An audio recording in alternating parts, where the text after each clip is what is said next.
Ladies and gentlemen, welcome to the Yellow Card Podcast. It is episode 27. Again, welcome to the Yellow Card Podcast. With me, as always, Andrew Fasciano. Andrew Magic Fasciano, as you can see from the back of the of his wall.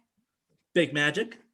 And then you got Big Red Machine, Chris Jones, Liverpool fan, Chris Jones in the house. The Yellow Card Podcast is presented to you by Couch Guy Sports. If you haven't checked out CouchGuySports.com, I recommend you do. Get familiar. If you haven't checked out the CouchGuySportsShop.com website, that's where you can get swagger for everything on our website. And we're working on developing far more. So, with episode 27 here right now and presently, there is so much to talk about in this weekend. It is ridiculous. Absolutely ridiculous. Number one, who in all God's green earth recommended that you should schedule all derby weekends, all derby matches in just one weekend? You got Germany, Spain, England, all going with their biggest derbies of the whole entire season, and there's so much to talk about that. Then right besides it, you got the Champions League, the second round coming right across this week. And then there is some major signing allegations brewing already, and there is a lot to talk about that. So without further ado, we're going to get things started with the Champions League. We got the second part of the round of 16 right around the corner. So we got, and this week we got Juventus versus Porto, Borussia Dortmund versus Sevilla, and then you also got PSG versus Barcelona and RB Leipzig versus Liverpool. So I'm going to kick it off to Chris, who's been keeping track of everything Champions League related this whole entire year, how the boys are doing record-wise, what our bets have been. So, Chris, take it away. Oh, bets. I'm just saying picks. We don't call it bets around here. unless it's from me. Shout out Everton for the live bet on, what was it, Wednesday, Thursday? Something like that. Dude, I'm losing track of the days now. Yeah, me too. So Champions League. So I'm 63-43. Diego's 58-48. Andrew's 32-24. So I mean, it seems like we know what we're doing, right? Give or take. So we'll start with Dortmund and Sevilla. Dortmund is up 3-2 in the aggregate. It's at Dortmund. I'm going to start off with Mr. Fasciano here. That's what we like to do. Give me your thoughts on this game. Yeah, so going into the first leg, I actually thought Sevilla would win this one. I thought they were trending in a better direction than Dortmund were. But as we've seen time and time again, and once again today, Dortmund with Erling Haaland is just such a different team to Dortmund without Erling Haaland. His presence in that lineup just changes everything for them going forward. So like you said, they won that first leg 3-2. I think they're going to come home and win again. I think it'll be another close one. I think it'll be 2-1. I do have some questions about Dortmund's defense, but I just think they can outscore Sevilla with Haaland in the lineup. I'll hit this one here. Like Andrew said, the big question mark is definitely Dortmund's defense. It's been shaky for the majority of the year. And we saw it shaky actually towards the end of the first leg. After being up 3-1, they kind of just took their foot off the gas. And in doing that, what happened was they, let up another goal to Sevilla to kind of push the margin closer. So I think we're going to see Sevilla on the all-out attack here. I think Dortmund's going to do whatever it takes to keep them minimize scoring opportunities. So for me personally, I think it's going to end in like a 1-1 draw.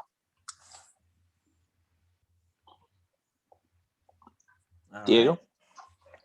So I have to agree a lot with what Andrew just said about Borussia Dortmund. Haaland is just in a different stratosphere right now. He is playing the best he's ever played so far. With rumors potentially of him leaving Dortmund, I think he wants to show his full caliber so that the next club that signs him pays him well. So I'm actually going to go out on a limb here. As much as I love Sevilla and they have shown true grit this whole entire tournament, I think unfortunately it comes to an end and Borussia wins this one 2-0 at home. Okay. Next one from Tuesday is Juventus and Porto. We'll start with Diego this time. All right. So I've said it a couple of times before. Porto is not one of those teams that you should look over and be like, it's just Porto. It's another Portuguese team just trying to be in the picture. The last time that Porto actually was this deep, it was actually when Mourinho was their coach. And Mourinho was the one that was able to bring a title home for Porto. Granted, that's not the case right now, but there is a true grit development in Porto, and I absolutely love it. I actually think this might be a tie situation, and I'm going to go with a 1-1 draw for Porto versus Juventus. That would mean Porto would move on. Yes. Ooh, I like that. Fasciano? Yeah, I agree with Diego in that I think it's going to be another very close, tightly matched game. I do, however, think that Juventus are going to do just enough to go through. So that would entail 1-0 victory for them at home, which with the away goal that they scored in the first leg would then send them through via the away goals rule. Last time we talked about the Champions League, I chose Juventus as my one team that I thought would be able to overturn the first leg deficit. So I have to stick with my guns on that one and pick them to win. What was the score you gave them? 1-0? 1-0, yeah. Okay. They're definitely going to come all out today. They desperately need. Today. They're going to come out when they play Porto. They're going to need at least a goal in order to move on and hold them to under. So, for me personally, I think what they're going to do is they're going to try and do as much as they can to get multiple goals just in case of the potential of the tie. So, for me, I low-key think we're going to get a 2-1 Juventus win. But basically what's going to happen is we're going to have to go to extra time. And with it going to extra time, I think Juventus is going to either win in extra time or it's going to go down to penalties and Juventus is going to move on via penalties. I think it's going to be a lot closer than how people expect. Yeah. All right. So PSG and Barcelona. I'll start here. PSG doesn't need to do much besides just keep Barcelona in check. PSG can just 0-0 draw for PSG would be fucking ideal. Them losing by 2 still ideal, but they need to basically contain the entirety of this game, and I think that's exactly what they're going to do. I'm going 0-0 draw here. Diego. All right. So with PSG currently in the lead in this match, I think Barcelona is going to do whatever it takes to kind of bring themselves back into the picture. But unfortunately, it won't be enough, especially versus a brutesque PSG that is developing right now. Kylian Mbappe just completely showed the world that he's here to stay and that he's not to be undermined, that he's not here because of Neymar. He's here because of himself. I'm actually going to say Barcelona wins this one at home 2-0, but PSG still goes forward. Andrew? Yeah, so Barcelona were really not good in this first leg against PSG. I think it's fair to say they've been better in the last couple of matches, just domestically in Spain.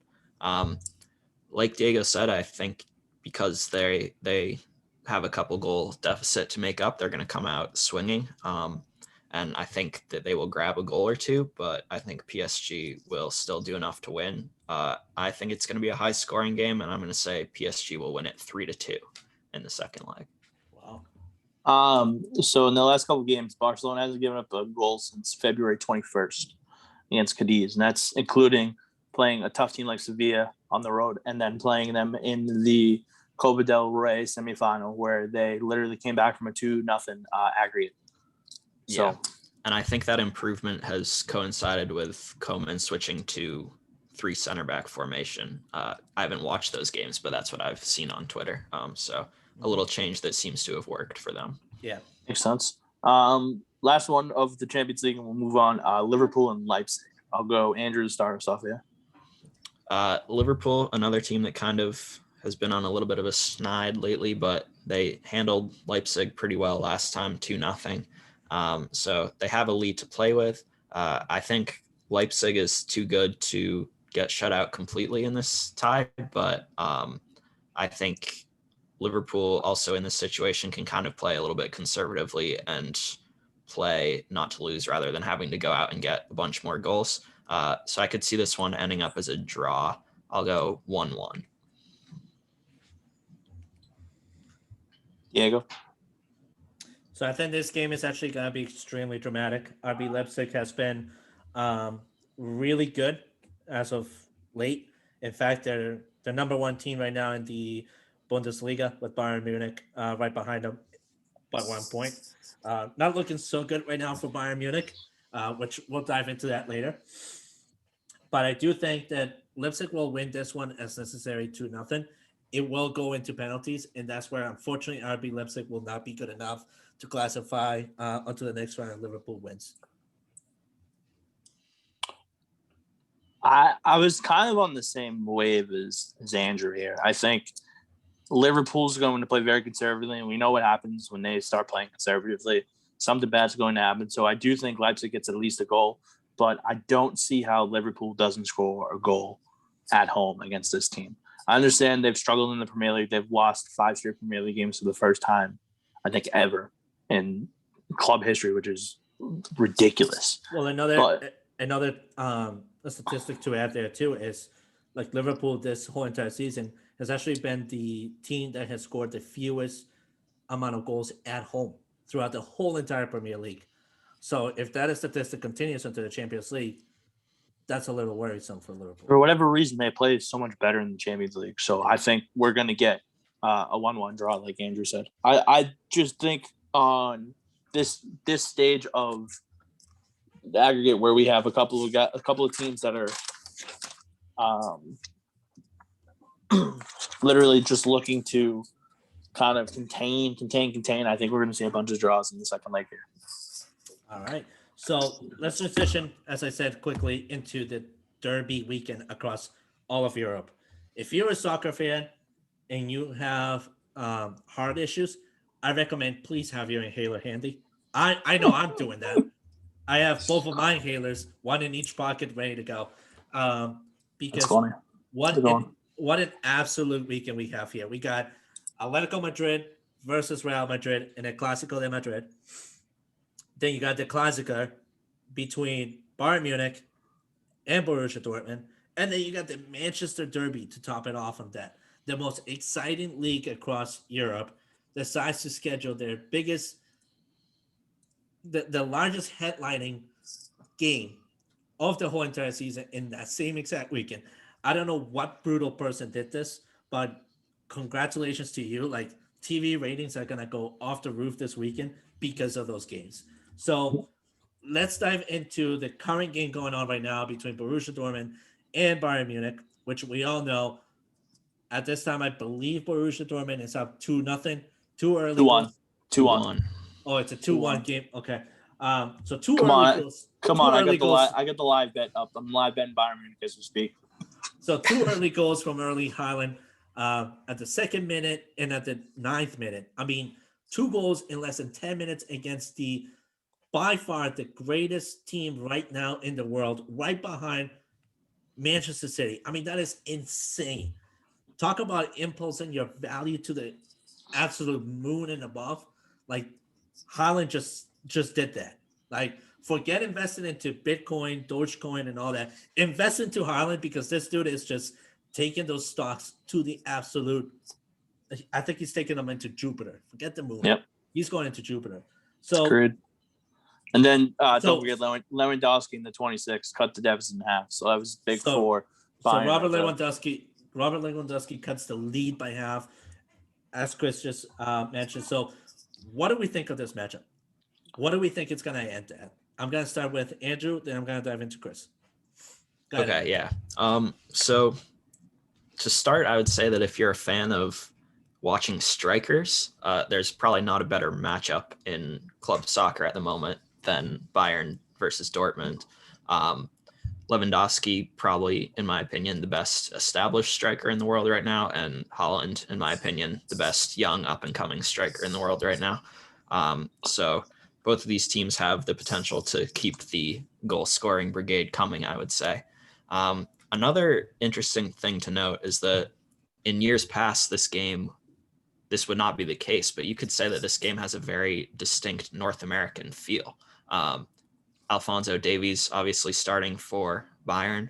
You'd think that Gio Reyna probably would be involved if he wasn't out injured. So just as a North American fan, that's a pretty cool detail to see in a game of this caliber.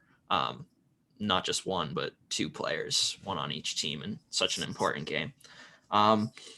In terms of what I think will happen and how the game will end up, I would personally like to see Dortmund win this game just because I'm kind of sick of Bayern winning everything every year. In order to do that, I think they will need to score more than 2 goals. I think Bayern is going to keep it coming and get at least one more. So whether it's now I'm seeing on my app right now that there's a VAR check for a potential penalty for Bayern. So that could add another layer of things if that is given. But I think that Dortmund will need to score at least a goal or 2 in the second half if they want to win this one. All right. Over to you, Chris. Personally, I just think that there's no way that we're not going to see Bayern get like a 3-2 victory here. As Andrew said, the VAR check is confirmed. Robert Lewandowski is lining up to take said penalty. Wow. So, I mean, this can easily go 2-2 into the half. And if that's the case, Dortmund is currently on the back burners as Bayern Munich has all the momentum. And Lewandowski just scores as he faked out Berkey. It's 2-2 right now. So Bayern Munich's definitely has the momentum going into the half. They've basically controlled the entire game as they have 4 shots on target compared to Dortmund's 2. And obviously Dortmund's 2 have gone in. So Manuel Neuer hasn't been great the first 10 minutes. But I think it's going to be a final of like 3-2 Bayern. I don't think it's going to be higher than that. If it's higher than that, it would be 4-3 or 5-4. But I don't think Neuer is going to give them more than 3 goals. All right. I love it. Personally, for me, I was actually just thinking about my article, which comes out today. I was thinking about this match long and heavy because you got 2 massive scoring machine teams just going at each other. It's literally Goliath versus David. It just clashing harder than ever before. Robert Lewandowski is having a phenomenal season, a phenomenal year, and continuing that. I mean, he just won. He won earlier in the year, I think, the Golden Boot, if I'm not mistaken. Yep. So he's here to prove that he is that much worth. Then you got an up and coming Erling Haaland, who, like I said, his value is just increasing big time right now, and it's going to continue increasing. You have a phenomenal team in Dortmund who just continues to do all the right things. Even though they're in 5th place, their story's not being very well told by that fifth place. Few mistakes along the line in the Bundesliga kind of cost that positioning right now for Dortmund. But I think overall, seeing just how much of a high caliber this game has been so far, and seeing the controversy already with the VAR ruling, I'm actually gonna go out and say that this game ends 4-3. It could just very well be that Dortmund might finally put a stop to Bayern Munich and create chaos for them going into that first place. Even though they're trailing only by 1 point, losing here against Dortmund could mean catastrophe for Bayern Munich to come because RB Leipzig does not seem to slow down one single bit. Neuer having a bad first 10 minutes, no matter what type of goalie you are, whether you're as competitive as Manuel Neuer is, that gets to you mentally because in that mindset, as you play the whole entire game, you're just thinking, I let 2 big goals get behind me in the first 10 minutes? How am I going to make it better? And because of that pressure in this much of a high game happening, that leads on to more mistakes. So I'm thinking a potential mistake for Manuel Neuer is to come somewhere along the lines in this match that will help Borussia Dortmund impose their lead onto a 4-3 game. So now that we've covered the Klassiker, let's move on to another big clash, which is Atletico Madrid versus Real Madrid. Luis Suarez and company just wreaking havoc through the Spanish league. Even though it is very close in a sense, it's still far in a sense because all three top teams are just creating. They're just oozing creativity and finally bringing that kind of competitive sense into La Liga, which kind of lacked throughout the whole entire season. I'm gonna kick it off to you, Chris. I know you're a big Luis Suarez fan right now, so talk to me about what you see coming into this match, and then over to you, Andrew. I would have been a bigger Luis Suarez fan if the signing with him and Juventus actually worked. But Atletico Madrid, man, I mean, they're just so dominant in this league. They still have a game at hand on Barcelona and Madrid, and they're up 5 points on them. So they control their own destiny. This would be a big game for them, especially if they can at least come away with a point here. Desperately need Atletico here. Obviously, you remember, Diego, at the beginning of the season, I took them to win the La Liga at like plus. It was a high amount. So, 18-4-2. Barcelona and Real Madrid both 16-5-4. I'm just waiting for one of them to like slowly peak off. But I hope Atletico Madrid with their schedule. I mean, they play Real Madrid tomorrow, and then they got Athletic Club. They got they're on the road at Getafe. Then they have their big matchup with Chelsea. But then after their clash with Real Madrid, they really don't have to play anybody tough besides Sevilla and then Barcelona. So other than that, I mean, their schedule looks ideal coming down the stretch. So this is a big tell sign for me. If Atletico wins this game, they have a realistic chance of being in the driver's seat and winning the La Liga title this year. But for Real Madrid, I think they're going to come guns blazing, especially hoping for if Zinedine Zidane's going to retain as the manager, which I know Diego definitely doesn't want, especially because of the fact that he has been on the I don't think he deserves to be the coach of this team for months now. Mm-hmm. So for me personally, I think we're going to get an absolute slugfest tomorrow morning. But I would not be surprised if Real Madrid takes it. I'm rooting for Atletico, but so as like an upset, I would love Atletico to beat them 2-0. I think Real's going to beat them 2-1 as like a realistic one for me. All right, over to you, Andrew.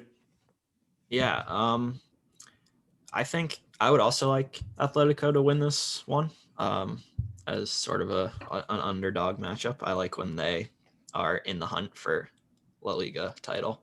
I think that their focus tomorrow is going to be on preventing Real Madrid from scoring a goal. I think they would happily take the trade-off of Real not scoring and they themselves also not scoring, because a draw suits them a lot better than it does Real Madrid. Obviously, they already have a 5-point gap over Barcelona and Real Madrid, so they can afford to not afford, but the draw would be better for them than it would be for Real, essentially. So especially considering the fact that there's been sort of an 11 or 12 game stretch here where Atletico have been not quite as great defensively as they were earlier on the season. I think that's going to be their focus, to sort of getting back to that defense first DNA. So I would not be surprised if this game is either a 0-0 draw or a 1-0 win for Atletico, where they play defense first and then somehow manage to conjure a goal out of nowhere and grab the 3 points. All right. So statistically speaking, the last 9 matches that these two teams have faced each other, there have been 5 draws and 4 losses towards Atletico. But with those are statistics, though, you got to remember that Real Madrid has had a better front three before than what they have currently. They're currently working with a Marco Asensio, Mariano, and Isco. Mariano, they're lucky to have that they brought him back because honestly, he should have really stayed in that previous club that he was in. I think his value would have been even higher than what it is now. And he would have had a much larger role in that other organization than what he does here in Real Madrid. I think another thing for Real Madrid that is worth noting is Marcelo's drop of form has been significant, even to the point now that this is the first season where he started in the bench. When was the last time that you saw Marcelo started in the bench besides injuries? It's been a long time. Lucas Vasquez playing in his position now. That makes no sense. Lucas Vasquez is a mid winger, creative winger as well. It makes no sense to have him in the defense where personally he can get outrun by anybody in Atletico Madrid right now. For Mendy, does make sense in the defense. Of course, Nacho, of course, Rafael Varane, who is basically the heart and soul of that defense right now. And if he was to leave Real Madrid, his value would just, again, increase like crazy. I do think that in this match, though, we're going to see a 3-2 kind of scoring game. I do think Luis Suarez will come out guns blazing because it is against a very high caliber team. And anything that Luis Suarez has kind of proven so far in the season is that he can do it against the big dogs. He did it against Valencia. He did it against Sevilla. He's done it against Sociedad. He's done it against Barcelona. So on and so forth. Luis Suarez continues to prove that he just is still a big value and deserving of a big role. Now it's worth noting too that Atletico Madrid has conceded the least goals of the whole entire La Liga, and John Oblak just continues to be in phenomenal form as well. So I do see a 3-2 game here. I think this is a perfect opportunity for Atletico to just finally seal the deal and push themselves to just that more far ahead of the competition. Then moving on to last but not least, the Manchester Derby. I am nervous as all shit. Should be. I am nervous as all hell because Manchester United in midweek looked atrocious. I have seen a much better performance from my high school varsity team when I was in high school than what I saw in Manchester United versus Crystal Palace. Granted, both sides had opportunities that they didn't capitalize on, but it's Manchester United. You've done a huge investment this season to make your team that much better, and to tie against a Crystal Palace that's playing mediocre football right now makes absolutely no sense. It's like it's basically like if Manchester City conceded a loss to Brighton Hove and Albion. It wouldn't make any sense considering the top form that Manchester City's on right now, right? But we didn't have a Bruno Fernandes in this game. We didn't have additional pieces that we needed to have. The key important piece here is Manchester United might actually be playing this derby without David De Gea. David De Gea just had a kid, and he is out still in paternal leave. This leaves a gigantic stage for somebody like Dean Henderson to finally take the reins of the netting responsibilities at Manchester United. He proved to be amazing against Crystal Palace because there were at least 7 chances that Crystal Palace had where they should have capitalized, and Dean Henderson just shut him down fast. He was a lion in that net, and I am incredibly proud of Dino. But for the defense and for the offense, there are some major concerns. So I'm actually going to kick it off to Andrew and then Chris, and I'll go last on what we think. Granted, also, if you're watching this episode, please tune in tomorrow to the Twitch channel, Country Sports Twitch channel. We're going to be on there live at 11 o'clock in the morning. You better turn in because we also have a special guest, and it's going to be a fiery stream to come. So be on the lookout for the alert on our Twitter page, on our Discord, or also just on the Twitch channel if you're already following us. But Andrew, go right ahead. Give us your takes on this match. Yeah, I mean, to start, I think on the balance of form, Manchester City obviously has to be the favorite for this game. I mean, they've been an absolute wrecking ball. They haven't drawn since December and they haven't lost since November. So they've just been otherworldly, basically. But at the same time, I think, like you said, Diego, Manchester United coming off the back of 3 straight 0-0 draws, I think they need to use this game to make a statement and rise to the occasion. Now, I think they could even do that without winning this game. But I think they need to turn up and give Manchester City all they can handle, because with the way things are trending right now, like you said in your article last week, Diego, they are still in second, but there are some warning signs starting to flash up in terms of what direction they're trending. So I guess obviously their league matchups get a little bit easier after this one, just because there's no harder matchup than Man City right now in the Premier League. But I think they do really need to show up and use this game to make a statement that they're not falling off a cliff, they're not trending in the wrong direction, and they're here to stay and here to make a push for the top 4. So in terms of a prediction, I do think that probably it's more likely Manchester City will win this game, but if it's like a 2-1 or 3-2 game where Manchester United come at Manchester City and give them all they can handle, I think that could still be a useful result for Man United psychologically going forward. So that's the way I see it. I think it's going to be, obviously, as any derby is, both teams are going to want to win really badly. I think it is going to be a great match, so I'm excited to watch it on the stream tomorrow. But yeah, that's how I see it personally, based on how the teams have been playing recently. All right, over to you, Mr. Jones. Like Andrew said, they haven't drawn a game since December. It's actually funny because I was looking at it, I was like, didn't they draw to Manchester United earlier in the season? They did in the EPL. I was like, is that the last time they drew in the EPL? And then I looked, and it was a 1-1 draw to West Brom. Yep. But still, in the EPL, they've already played this year. United and City had the 0-0 draw. If I remember correctly, just looking at the lineups, this is when they even had like a healthy Kevin De Bruyne. So personally, just looking at how the formation that you guys had last time, I think you guys should kind of stick with it a little bit. You had Rashford up front with Fernandes, Greenwood, and then Pogba as your other center mid, like attacking midfielder. I think obviously we need to have someone else over there. But then Fred and McTominay looked like they were good against them. And then the usual back four of Wan-Bissaka, Lindelof, Maguire, Luke Shaw with David De Gea, and then this time it'll be Dean Henderson. I think this is going to be a good game. I think we could prepare ourselves for a nice 0-0 draw.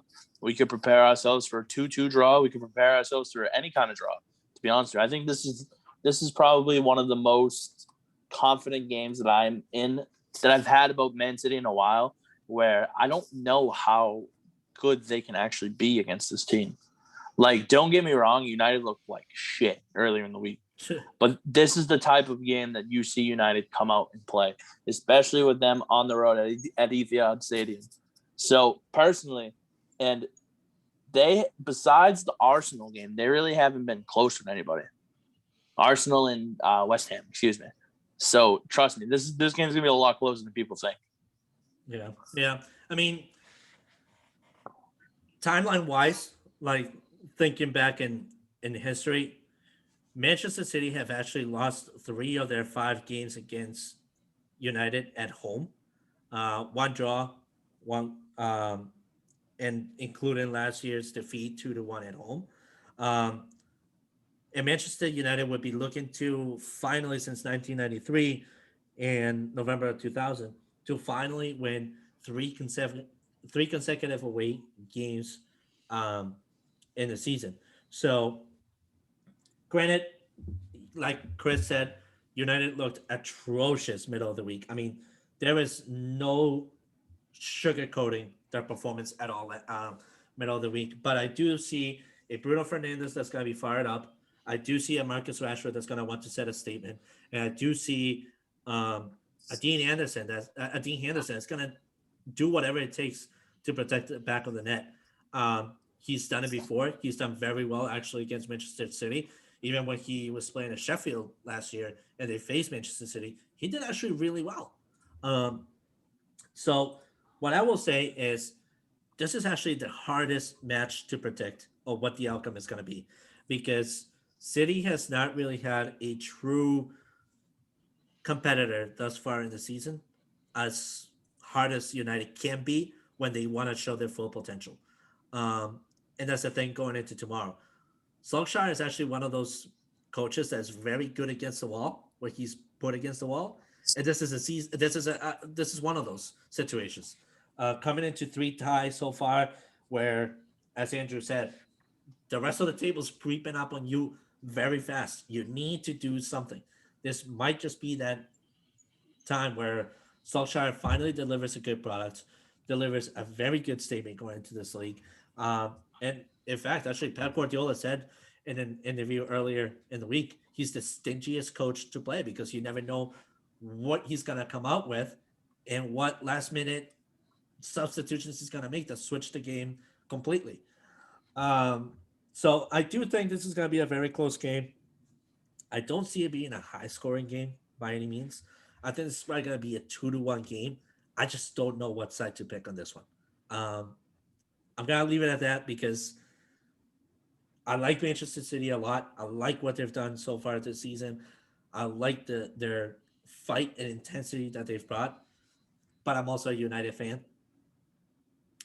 And I can't hide the fact that United has been clawing at the bit as hard as they possibly can. Even though Champions League told a complete different story and they blew it, they have a lot going in their favor, especially in the Europa League. I mean, having beat Real Sociedad, everybody counted them out of the picture because Sociedad is just such a powerful team.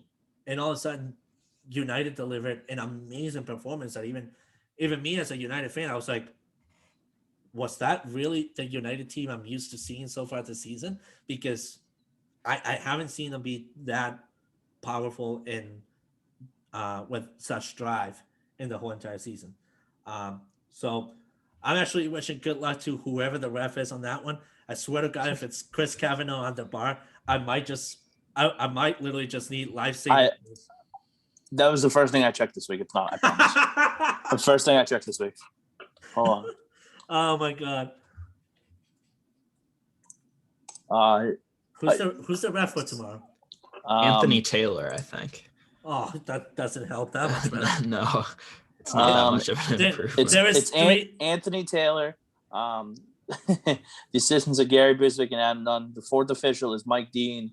The VAR is Paul Tierney, and the assistant VAR is Harry Lennon. So United loses because Mike Dean hates United. Anthony Taylor. Well, he's the fourth official. So he's not necessarily on the field. He's gonna find ways to be controversial in that game. It's Mike Dean. Let's be honest. It's Mike Dean. Then there's Anthony Taylor, who's not that much better than Mike Dean or Chris Kavanagh. And then, you know what the funny thing was? I was looking at it. I don't even know where Chris Kavanagh is this week. He's probably just taking a nap. Oh, I know where he is. Chelsea Everton, is it? Chelsea Everton. Oh, wonderful. Poor Andrew. Oh my God. But then, ready for this? Mike Dean's reffing West Ham and Leeds on Monday as well. Oh, he better not mess up with the ruling of that one because David Moyes will come right after him.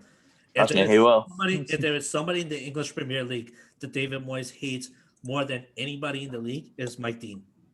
Those two have as close of a love-hate relationship as Chris Jones and Chris Kavanagh have. And they don't even know each other. I hate Chris Kavanagh. I want to burn it bad. But let's wrap up this episode real quick because we have some rumors and we also have some great news for North America in terms of a very good signing that Juventus did. I'm actually going to kick it off to the in-house Juventus fan, Chris Jones. How excited are you about the Weston McKennie news this week? It was a move that they need to make. With him in the lineup, the record for Juventus was much better than with him out of the lineup. So for me personally, you're looking at that. he's going to be here. He's done what he's needed to do. He's gotten credit from the big guys on Juventus, such as like guys like Juan Cuadrado and Cristiano Ronaldo and company. So for me personally, I think that was a great move to lock him up. He's not expensive right now. He's willing to prove it. And for McKennie, it's a great spot because you're always being Champions League competition. You won't have to worry about relegation if you go back to Schleich. So for me and for Weston McKennie, I think this was a fantastic move. Andrew, over to you. Yeah, I agree 100%. I think in the end it was 18.5 million euros was the clause with a potential for an additional €6 or something like that. So very affordable for a young midfielder who has already proven to successfully fit into your team. I like Weston McKennie a lot. I like his game a ton. It's kind of a rare combination what he's good at because he can get up the field and score goals, but then he's also very good staying back and playing physical and breaking up plays. The one area where he kind of, you could argue, needs to improve is his passing, but I think that's something that naturally improves in time. So players at his age are always going to be better at passing a few years down the line than they are when they're young like he is. So I think it makes a ton of sense. I think he's going to continue improving at Juventus, considering it's one of the best clubs in the world. And I think it's not just good news for them, it's also good news for Weston himself and for US soccer. So I'm a huge fan of the move personally. Yeah, I'm a huge fan of the move as well. I actually think it makes sense for both parties involved. Weston McKennie needs to find a way to develop his career even better, and no better team than to do that than Juventus. But for Juventus, it's also a powerful move because as you look up and down the whole entire lineup, they need to start creating sustainable forms for the future moving forward. And there is nothing more sustainable than investing in a very young, talented American, such as Weston McKennie, that not only is a low value, but can deliver such a high result. So I'm actually immensely proud of both parties. It's a huge win, and it just sets a statement that, at least for U.S. soccer overall, it's a huge statement that there is a lot of talent brewing, and that America should be the last one to be overlooked. So congratulations to Weston McKennie. Congratulations to Juventus. Great move. There's also a couple of rumors going around. Number one, Liverpool being a headliner and chomping at the bit very hard for Kalidou Koulibaly from Napoli to be signed coming this summer to be the partner for Virgil van Dijk in defense. While personally, I think it's a phenomenal move, I'm not sure if it's monetary fitting for Liverpool, considering the amount of investments that they just made in this winter transfer window when they signed Kabak and when they made all these other low moves and all that stuff. I'm gonna kick it over to you, Chris. I know you've liked Koulibaly quite a bit for a while now, but what do you think in terms of the move in itself if it does happen? Because financially, Liverpool is gonna need to create something to open a cap space in their organization. So, for me personally, one thing that you have to talk about with Liverpool is the fact that Jorginho Wijnaldum looks to basically be going to Inter Milan in the summer. Mm-hmm. So that's going to clear money off the books right off the bat. Then, for me, Koulibaly's good. Don't get me wrong. Napoli's definitely looking to get rid of him because his value, they literally wanted about 80 mil, like in the 80 millions. They're cutting it down in half because they want to get rid of him that bad. They're looking to get him out for about 40 now. So for Liverpool, getting him at 40, it wouldn't be a bad idea.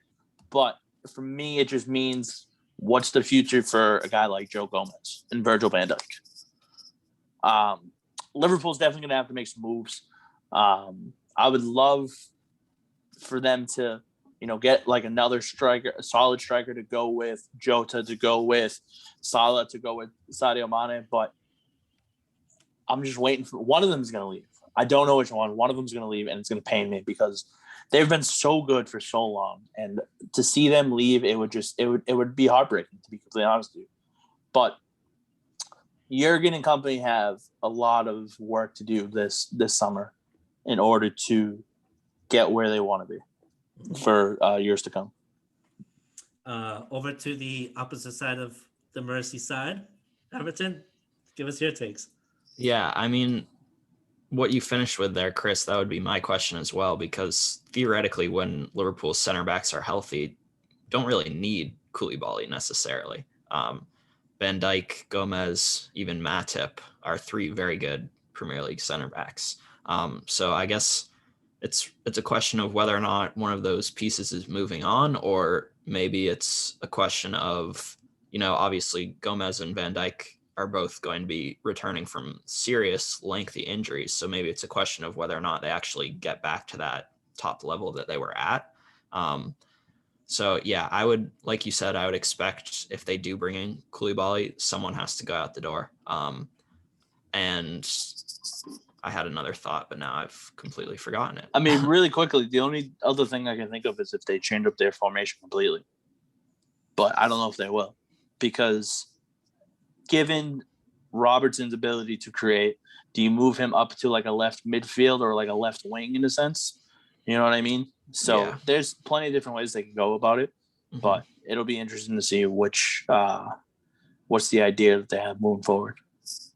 I think just personally, just from an outsider's perspective, signing Koulibaly would probably not be such a bad idea, considering that, Van Dijk is going to be coming off of an injury.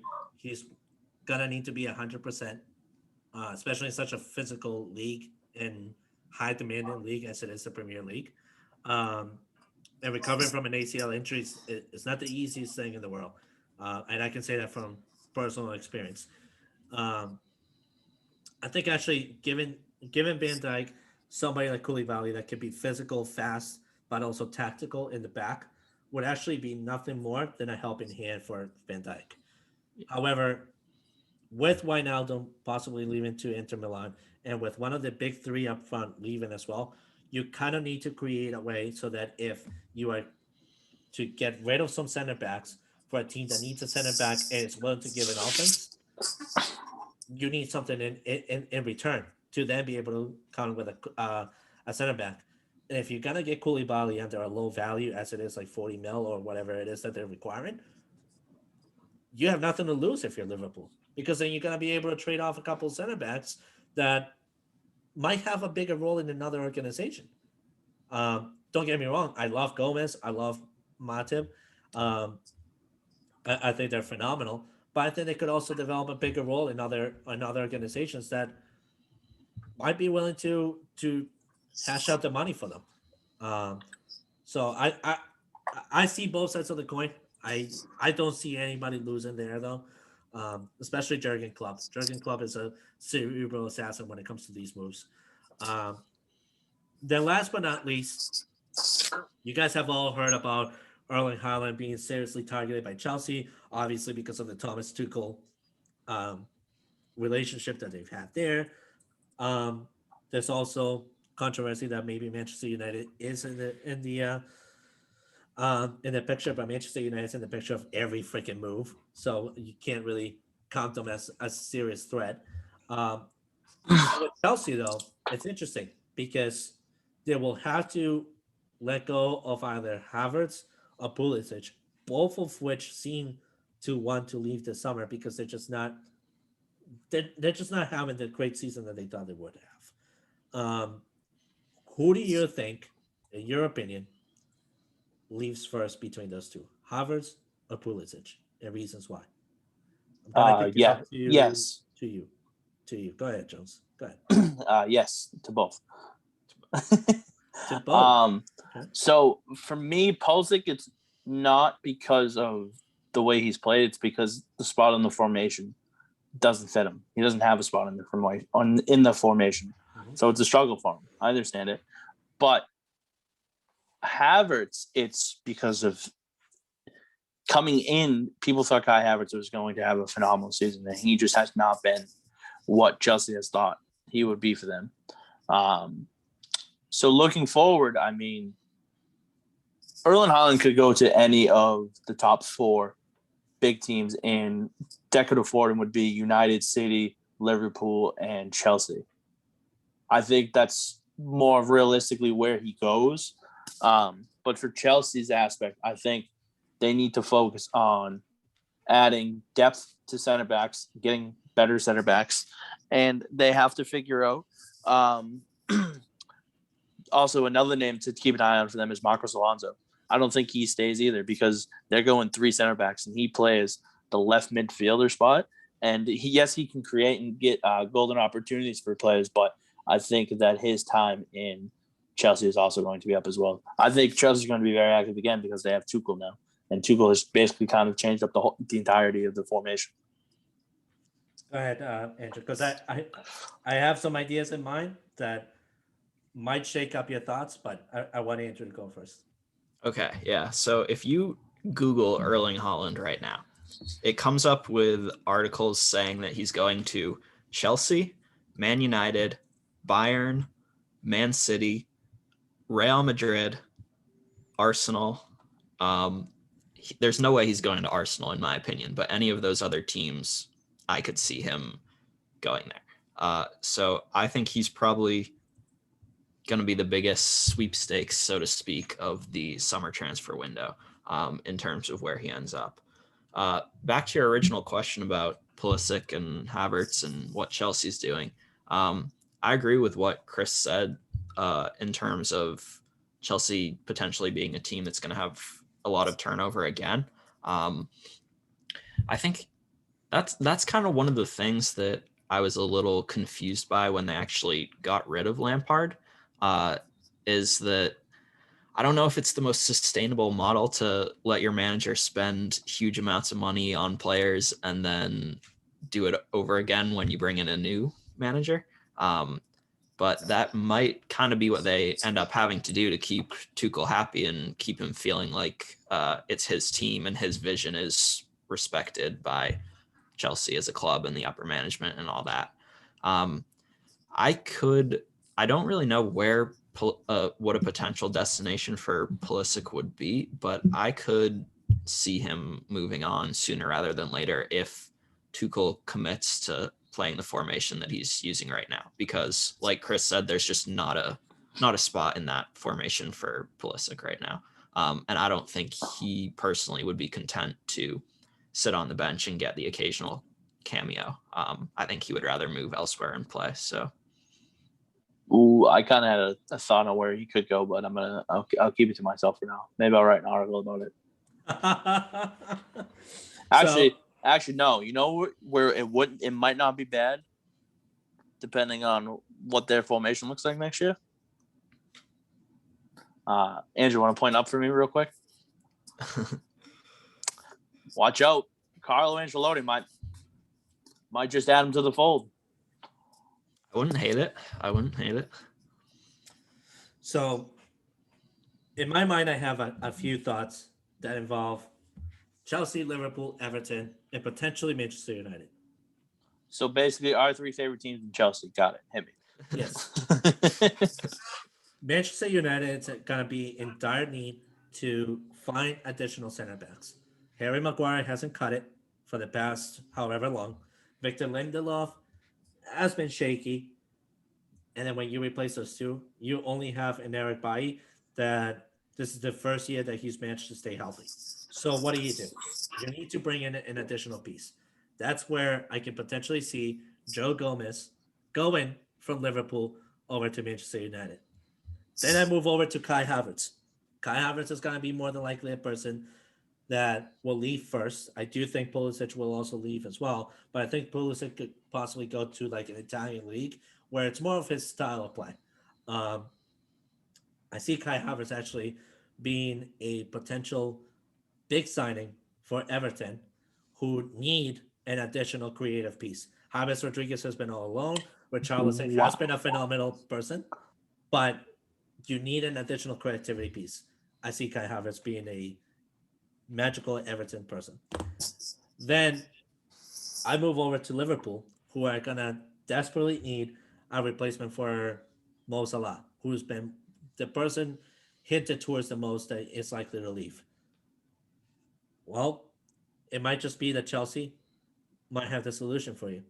Oliver Giroud might also be out in the outs for Chelsea. Oliver Giroud would be an absolute deadly threat for Liverpool if they decide to change their lineup to a 4-4-2 formation with Firmino and Oliver Giroud in there. I liked it up until you said us. I liked it up until Liverpool getting Oliver Giroud. Why not? Where does Sadio Mane play? Sadio Mane would be in the 4-4-2 formation, still in that right winger role, but it just a deeper role rather than just being the 4-3-3 that it is. Personally, I think if Olivier Giroud moves, he's going to the Italian league. That too. Oh, absolutely. I just think he would be such a great fit to like counteract or even play with like, who was it? I had it in my head. With like a Roma or something like that. Yeah. Something to add. And don't be surprised if Chelsea actually unloads of Hayin CH as well, which could also be a phenomenal move for Liverpool. I think he stays. I think ZH stays. And if he were to move, I wouldn't be surprised if he goes to like the Bundesliga, to be completely honest with you. But the Kai Havertz to Everton move kind of would be intriguing to me. I understand where you're coming from with it. I don't know how Andrew feels about it, but it would be an intriguing potential piece. I can see I started scratching Andrew's head a little bit because I could see his head just thinking immediately. It was like Google's processor just happening right there. Like, well, how do I line up Kai Havertz in here? Well, for me personally, there's one name that if you're looking at center backs that Manchester United is going to be looking at this summer, and that is he was brought up earlier in the show, Raphael Varane. Right. I've been saying it for months. I think he's only going to be worth 45 to 50 million max. I think you guys will fucking splash for him. I would love for him to come to Manchester United, but here's the problem though: are we really going to be battling between Sergio Ramos and Raphael Varane, where you can have a sustainable future with somebody like Joe Gomez come into your organization? Do you not know how old Raphael Varane is? No, I know Raphael Varane is young. I think he's 29, 30 at the most. Raphael Varane's younger 27. Than that, right? He's 27. Yeah. Okay, so he still has 7 years. You can build off with a team with a guy like Raphael Varane. Absolutely. The fact that you could potentially get him only for 40 to 50 million would be wild. That's the part that pisses me off the most about Manchester United. We just unloaded a shitload of cash, 80 million, on Woody Woodpecker, who's been good for absolutely nothing, not even the water boy position. Absolutely nothing. He scored 2 goals last season. The most that he scored in 3 seasons was Manchester United. And he's created 17 mistakes for Manchester United this season. 17 mistakes. How do you, in all good God's green earth, do you explain spending 80 million on such an unreliable signing? He was hyped by Leicester City, and Leicester City pulled the best prank they would have possibly ever pulled on the Manchester United side that saw, he already plays in the English Premier League. It should be an easy adaptation. It didn't happen to be so easy for Harry Maguire. He deserves to be somewhere else. So yeah. Listen, we're going to have so many episodes this summer of us just guessing where people are going and whether it happens or not. But I'm telling you, I will speak Raphael Varane to Manchester United into existence, and you'll thank me later. I would love that. I would absolutely love nothing for that. I have the cost. Take Harry Maguire. Take Victor Lindelof. Go for it. All yours. All free. Have the cost. See, I could see them moving on from Lindelof. I could see Lindelof going, and literally being like somewhere in the Italian league. You know. But also another thing is for actually, you know where I can see Lindelof going to? Hit me real quick. Ajax. Wouldn't be bad for him, to be honest. So the last thing I'm going to say before I will shut my mouth and won't say anything until episode 28. Don't be surprised. Manchester United's going to look to cash in on their deal Inter Milan for Romelu Lukaku because he hit a certain milestone that they're supposed to get somewhere in the 40 millions back. So don't be surprised if they just go, you know what? Just give us a player instead. And potentially getting a guy like Skinner or even Lautaro Martinez would be fucking beneficial to you guys. So depending on what Inter needs to do in order to get you guys the money, watch out for it. Inter's gonna need to do a lot this summer too, because they're very close to just filing bankruptcy because of how bad financially they are. So the moves are gonna be desperately needed by Inter Milan. And that's why they desperately need to win the title this year, so they can create some financial sustainability in the back, so that they don't actually have to file bankruptcy. Andrew, any last minute thoughts? Not really, other than I think that. Give me a bold take. Let's see. Bold take. I never give my thoughts on Havertz to Everton. How about that? I think he's a good player, obviously. My one question with regards to that is I don't think Chelsea would want to sell him immediately at a big loss. Like they only signed him a year ago, right? He's a very recent addition to that team. He came over in the summer with Thingner. But he came over for 62. Yeah, 62 mil. I can't see Everton paying that much for him, and I don't think Chelsea would sell him for significantly less, just because, I mean, you might as well let him stick around and see if he can turn it around rather than losing 20 or 30 mil straight off the bat. Well, keep in mind, though, one of the clauses in that contract is that Havertz could actually be moved to another team via loan. That's where everything can be. I would absolutely take him on loan. Yeah, for sure. Yes. Absolutely. So, anyways, we've done enough talking. We've done enough with this heavily loaded episode that we have here, episode 27. So, without further ado, that does it for episode 27. Thank you so much for tuning in. As I said, please do not forget to check out couchguysports.com for all your content daily, whether it's football, basketball, baseball, hockey, actual football, such as soccer. That's just my personal. Tennis, anything you want to look for, you can find it at Couch Guys Sports. Cycling, which is another one that's going in heavily right now. Season has started. So check out Andrew's takes when it comes to cycling.